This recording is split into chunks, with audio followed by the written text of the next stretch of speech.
అమృత, ప్రణయ్ వీళ్ళ కథని బాగా దగ్గర నుంచి అన్వేషించి కంప్లీట్‌గా ఒక స్టెప్ బై స్టెప్ ఆర్డర్‌లో చేసింది మీరే. సో, ఒకసారి చెప్పండి ఫస్ట్ నుంచి ఏం జరిగిందనేది? ఈ రాష్ట్రంలో ఒక రకంగా సంచలనం సృష్టించింది. బాగా మీడియాలో వైరల్ అయ్యింది. ఒక ప్రేమ ఇన్సిడెంట్ అంటే అమృత ప్రణయ్‌ల సంఘటన. వాస్తవానికి దీనికి ముందు చాలా సంఘటనలు జరిగినాయి. దీని తర్వాత కూడా చాలా సంఘటనలు జరిగినాయి. అంటే ప్రేమించుకోవడం, ఈ ప్రేమికుల మీద కుటుంబీకులు దాడి చేయడం, చంపడం, హత్య చేయడం ఇవన్నీ మనం చూస్తున్నాం. ఒక్కొక్కసారి అబ్బాయి తరఫు వాళ్ళు, ఒకసారి అమ్మాయి తరఫు వాళ్ళు, ఇద్దరు కూడా పేరెంట్స్ చంపడాలు, దాడి చేయడం ఇవన్నీ కూడా మనం చూసాము. ఈ విషయంలో మిర్యాలగూడ పట్టణానికి చెందినటువంటి అమృత అనే అమ్మాయి, వాళ్ళ ఫాదర్ వచ్చేసి మారుతీరావు గారు. అతను వృత్తిరీత్యా వ్యాపారస్తుడు. సో తాను ఉన్నటువంటి ఆ కాలనీలకి దగ్గరలో తన క్లాస్మేట్ ఏం కాదు, స్కూల్ దగ్గరలో సీనియర్ జూనియర్ కుర్రావాడు ప్రణయ్ అనే అబ్బాయి. పైగా ఇంటి దగ్గరలో ఉంటాడు. మరి ఏ విధంగా ప్రేమ ఎందుకు పుడుతుంది, ఎలా పుడుతుందని ఎవరు చెప్పలేం కదా. సో చిన్ననాడు అంటే బిఫోర్ స్కూల్ లెవెల్ 10th ముందే అంటే 8th 7th స్టాండర్డ్లోనే వాళ్ళకి స్నేహం ఏర్పడింది అనేది ఒక వాదన.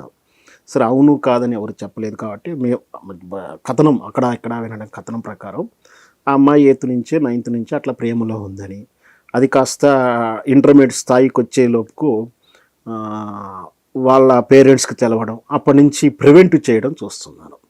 అంటే దానికి ముందు మారుతీరావు గారికి ఈమె ఏకైక కూతురు, పైగా మగ సంతానంలో ఒకటే అమ్మాయి. ఈ అమ్మాయి అంతకుముందు పుట్టకముందుకు వాళ్ళకి ఆస్తి ఉంది. ఈ అమ్మాయి పుట్టిన తర్వాత ఇంకా ఎక్కువ ఆస్తి రూపంలో బాగా కలిసి వచ్చింది. లేక అమ్మాయి కావడం, ఒకటే అమ్మాయి కావడం, ఆర్థికంగా బలంగా ఉండడం, ఇంకా ఆమె గారాబాగా పెంచారు. ఏ అడిగినా కూడా ఒకటి అడిగితే 4 ఇవ్వేసేట్టు, ఒక 1000 రూపాయల డ్రెస్ అడిగితే 5000 డ్రెస్ ఇచ్చేట్లా. ఆ విధంగా అందరూ ప్రేమను వ్యక్తీకరించుకుంటారు. చాలా ప్రేమగా పెంచారు. అమ్మాయి కూడా తల్లిదండ్రులు అంటే అంత ప్రేమే. కానీ తల్లిదండ్రులు ఉన్నటువంటి ప్రేమ వయసులో ఉన్నప్పుడు ఆ బాడీకి కావాల్సినటువంటి ఆ ఈక్వేషన్ ఏదైతేనేమి, ఆ తరహా ఆలోచనలు ఆపోజిట్ సెక్స్ మీద కలగడం సహజం. అది ప్రేమ రూపంలో కలగడం, అది ప్రేమగా మారి పెళ్లి రూపంలోకి వెళ్ళడం అనేది జరుగుతుంది. సో అదే పరిణామక్రమం ఈ అమ్మాయి దాంట్లో కూడా జరిగింది. ఇది ఇక్కడ జరిగింది ఏంటంటే, ఆమె ఎప్పుడైతే పలానా వ్యక్తిని ప్రేమిస్తున్నారో అని కానీ జనరల్గా ఇక్కడ క్యాస్ట్ ఫస్ట్ ఏం చూడరు ఎవరు కూడా. ఇక్కడ జరిగిన సంఘటన ఏంటంటే, ఈ అమ్మాయి ఉన్నత కులానికి చెందిన అమ్మాయి, అబ్బాయి కొంచెం వీళ్ళకంటే తక్కువ, మరీ అంత తక్కువ కాదు. సో జనరల్గా ఏ తల్లిదండ్రులైనా, సగటు తల్లిదండ్రులు ముఖ్యంగా ఈ సమాజంలో ఈ కట్టుబాట్ల వ్యవస్థలో కులము, కులాచారము, ఈ సంఘం కట్టుబాట్లు పెరిగేటువంటి సామాన్య మధ్యతరగతి కుటుంబ ప్రతి ఒక్కరు ఆలోచించేది కూడా అదే. ఫస్ట్ కులం గురించి కన్నా వ్యవస్థలో మా అమ్మాయి ప్రేమించి పెళ్లి చేసుకుందంటే తక్కువ భావనకి గురవుతాము అనేది ఒక ఆలోచన ఉంటుంది.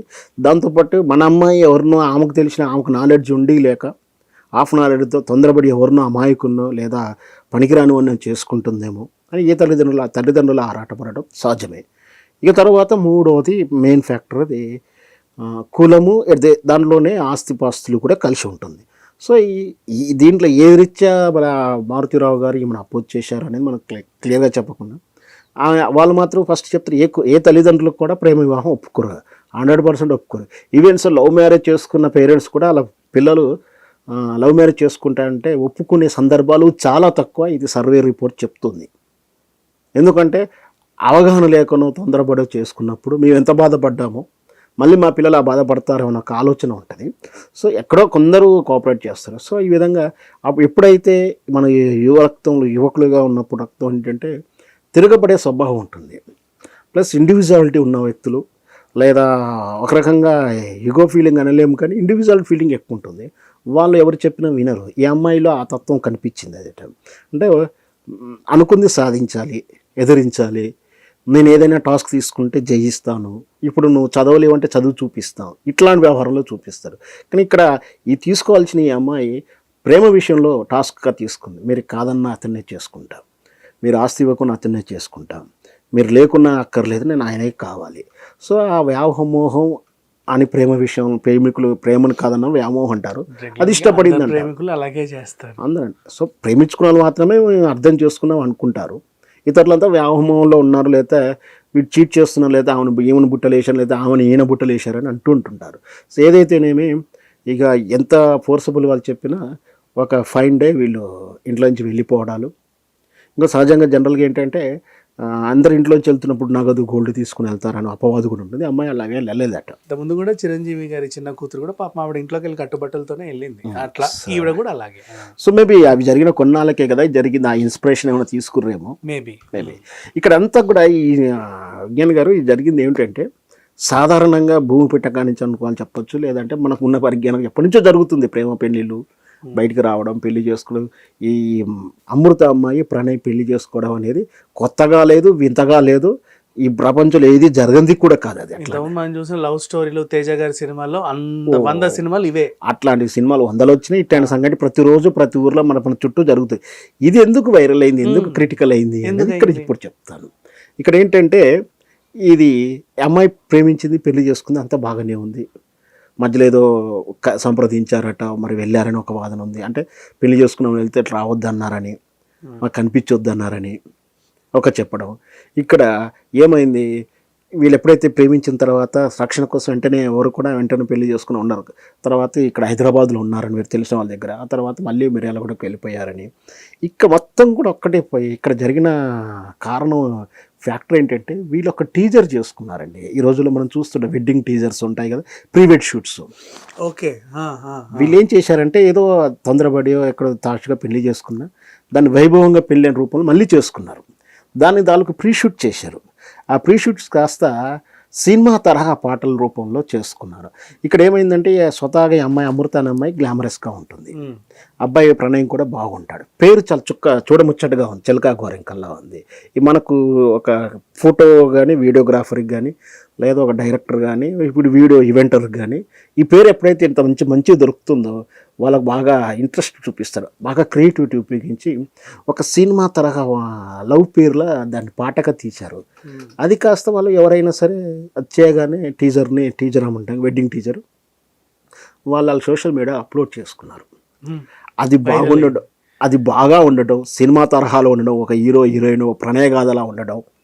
సో ఇది వైరల్ అవ్వడంతో అది కాస్త వీళ్ళ నెగిటివ్ సర్కిల్లో తిరగడం మొదలుపెట్టింది. తిరగగానే అందరూ అంటే లోకల్ టౌన్లో అందరి దగ్గర తిరిగేసరికి ఇక్కడ టీజింగ్ స్టార్ట్ అయింది. మారుతురావు మీ అమ్మాయి ఎవరితో తిరిగిందట, పెళ్ళైపోయిందట, పడ చూసావు ఎలా ఉందో, ఏమయ్యా ఇట్లా ఆయన అడిగేసరికి ఆయన తలవంపుగా భావించాడు. పైగా వీళ్ళు అక్కడే ఉన్నారు, వాళ్ళు పెళ్ళి హైదరాబాద్ నుంచి మళ్ళీ అక్కడ షిఫ్ట్ అయ్యి వాళ్ళ సొంత ఊరు అదే కాబట్టి అబ్బాయి కాబట్టి అక్కడికి షిఫ్ట్ అయ్యారు. కానీ అక్కట్లేదు, ఇక్కడ టీచ్ చేసి కవ్వింపుగా ఆయనకు తలవంపుగా భావించింది. ప్రతిక్షణం ఎక్కడికి వెళ్ళినా కూడా వాళ్ళు అడగడం, ఏం బిడ్డకు బుద్ధి చెప్పకపోయావా, నన్ను అడిగితే నేను కౌన్సిలింగ్ ఇచ్చేవాడిని, సదాగా పెద్ద మనుషులు వాళ్ళు వీళ్ళు అంటారు కదా. సో అది బాగా తలంపుగా భావించాడు, టాస్క్గా తీసుకున్నాడు. అయితే ఈ టాస్క్ తీసుకున్నప్పుడు ఏమనుకున్నాడు అంటే అతను మారుతీరావు అనేవారు ఈ అబ్బాయిని చంపేస్తే అమ్మాయి 4 రోజులు ఏడుస్తుంది, ఆ తర్వాత 2 రోజులు ఏడిచి మర్చిపోతే పెళ్లి చేసేయచ్చు, ఆ కేసు ఏదైనా ఉంటే నేను మేనేజ్ చేసుకోవచ్చు, లేదా ఒక 2-3 నెలలు జైలుకి పోయి తప్పేం లేదు అనేది తరహా తప్పుడు ఆలోచన చేశాడన్నట్టుగా మనం అనుకుంటున్నారు.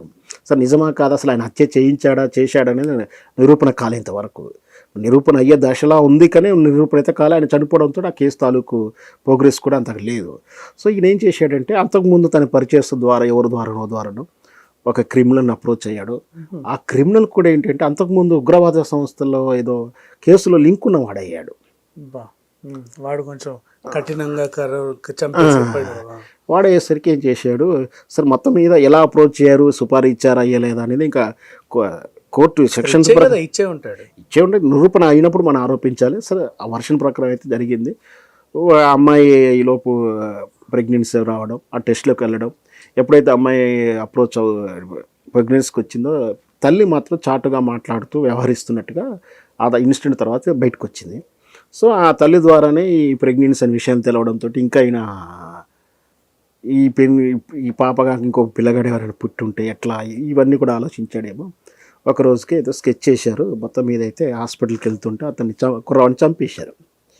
ఈ క్రైమ్ ఎట్లా ఉంటుందంటే ఒక్కొక్కసారి మీడియా సంస్థలో అమ్మాయి బాగా ఉండడం, ఒక ఉన్నత వర్గం, ఒక మామూలు దిగువ స్థాయి కుటుంబ వ్యక్తి, ఇదొక మంచి ఆర్టిఫిషియల్ ఒక ఫిక్షన్ స్టోరీలా అనిపించేసి సీన్ ఆఫ్ అఫెన్స్ కూడా కొంచెం సరికి మీడియాలో పాటలు గీటలు పెట్టి బాగా వైరల్ చేసేసరికి ఈ సంస్థలు బయలుదేరాయి. సంఘ సంస్కర్తల పేరు మీద ఉన్న సంస్థలన్నీ కూడా ఆమెకు సపోర్ట్ అని కొందరు, ఈలోపు ఆయనకు సపోర్ట్ అని మారుతిరావుకు సపోర్ట్గా చేసి సంచలనమే ఆ రోజు ఆ వార్తల్లో క్రియేట్ చేసిన ఆ వేడి వాతావరణంలో ఈ కేసుకి జటిలం అయిపోయింది. ఈ కేసుకి ఇంత పేరు వచ్చింది. లేకపోతే రోజు జరుగుతున్న తర్వాత చాలా జరిగినాయి.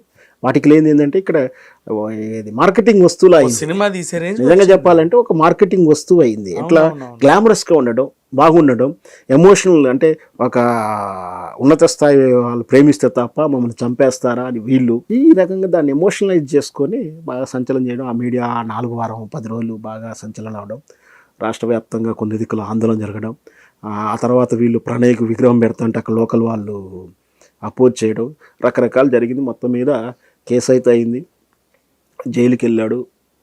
బెయిల్ తీసుకుని బయటకు వచ్చాక మరి ఏ విధంగా ఆలోచించాడేమో బలహీన క్షణంలో అతను ఆత్మహత్య కూడా చేసుకోవడం జరిగింది. సో ఆ తర్వాత జరిగిన సంఘటనలు ఒక రోజు కూడా మనందరికీ తెలిసిందే. నేను ఆ కేసులో ఆ విషయంలో మారుతిరావు మా ఆత్మహత్య తర్వాత నేను పూర్తిగా అసలు వర్షన్ ఏంటి తెలుసుకుందాం, మారుతిరావు వర్షన్ ఏంటి ఆ రోజు జరిగింది. అప్పుడంటే జరిగినప్పుడు ఆ వేడివేడిగా ఉంది వాతావరణం, ఏ వర్షన్ ఏం వస్తుందో తెలియదు. జరిగిన పరిస్థితులు ఏంటి, ఎలా ఉంది, తప్పెవరిది అంటే అతని మారుతిరావు బ్రదర్ది ఒక ఇంటర్వ్యూ చేశాను నేను. దాంట్లో పాజిటివ్ వచ్చేసింది మొత్తం కూడా. ఈవెన్ సో ఈ ప్రణయ్ కుటుంబం నుంచి కూడా నిజంగా ఉంది, ట్రాన్స్ఫర్గా ఉంది అని ఆడియన్స్ కామెంట్స్ కూడా చూసి తెలుస్తుంది. ట్రాన్స్పరెంట్గా ఉంది. అంటే టైమింగ్లో ఒకరిదొకరు తప్పుగా అనిపిస్తున్నా, అంటే ఫాదర్గా ఆయన కరెక్టే, ప్రేమికురాలకు అయినా తప్పే, ఆయన చెప్పడం తప్పే అప్పుడే, కానీ చంపిన విధానం తప్పు, కానీ మరి చెప్పితే వినాలి కదని ఈ కామెంట్స్ ఇట్లా వచ్చేసి. సో తర్వాత కూడా తండ్రి చనిపోవడంతో ఒక 1 month తర్వాత ఈమె తల్లిని పరామర్శిస్తాను కూడా వెళ్ళినట్టు, ఆమె ఏమైనా ఇప్పటికి కూడా ఆమె వాళ్ళ బాబాయి గారిని అపోజ్ చేస్తూ ఉంటుంది. ఆయనే చేశాడు, ఈ స్కెచ్ చంపే కుట్ర కూడా ఆయనదే అని చెప్పి ఆయన మీద అపవాదం చేసిన తర్వాత కూడా ఆయన కాదని కూడా ఆమె కూడా క్లారిటీ వచ్చింది అందరికీ. సరే ఏం జరిగిందో జరిగినది జరిగిపోయింది, అదంతా ఒక జరిగిపోయిన సంఘటన. ఇప్పుడు తెర మీదకి ఆమె పెళ్ళి అని ఒక వార్త వైరల్ చేస్తున్నారు. కానీ దాంట్లో నాకున్న అవగాహన ప్రకారం, నాకున్న అవగాహనే కాదు, అది రాంగ్. ఆ రోజే ఆమె దృఢంగా నిశ్చయం తీసుకుంది. అమ్మాయిని చూస్తే కూడా చిన్న అమ్మాయిలా ఉంటుంది, అంటే భారీ ఎత్తులో ఉన్నట్టుగా ఫిజికల్, ఒక క్యూట్గా చిన్న అమ్మాయిలా చూస్తే మన సిస్టరు, మన కూతురు చేస్తూ ఉంటుంది, మన కూతురు అమ్మాయి మన కూతురులా ఉంటుంది కదా. ఆమె ఉన్న ఆ రోజు అన్మెచ్యూరిటీగా బిహేవియర్గా అనిపించినప్పటికీ నాకు కొంచెం మెచ్యూరిటీ నిర్ణయాలే తీసుకుంది. మరి ఆ పెళ్లి ప్రేమ విషయంలో అన్మెచ్యూరిటీ, ఆ తర్వాత ఆమె ప్రతి ఒక్కరి మీద హర్షడాలు, అంటే గైడ్ లైన్ లేదు కదా, ఏది తప్పు ఏది అనకూడదు, ఎవరిని ఏమనాలో. ఆ మీడియా సంస్థలు అందరూ మైకులు పెట్టగానే చిన్నపాటి ఆవేశంగా మాట్లాడడం, దాంతో ఆమె మీద కొందరు విమర్శలు కూడా చేశారు చాలామంది. సో అన్మెచ్యూరిటీ కనిపించిన తర్వాత మెచ్యూరిటీ కనిపిస్తుంది. ఆమె ఆ రోజే చెప్పింది, నేనంటూ పెళ్ళి మళ్ళీ చేసుకోను, ఆ ప్రణయ రూపంలో వచ్చినటువంటి కుమారుని చూస్తూ జీవితకాలం బ్రతికేస్తాను, నాకు మళ్ళీ పెళ్ళి ఆలోచన లేదు, అలా ఆలోచన రానియని కూడా అన్నది. సో మేబీ అలా కావచ్చు.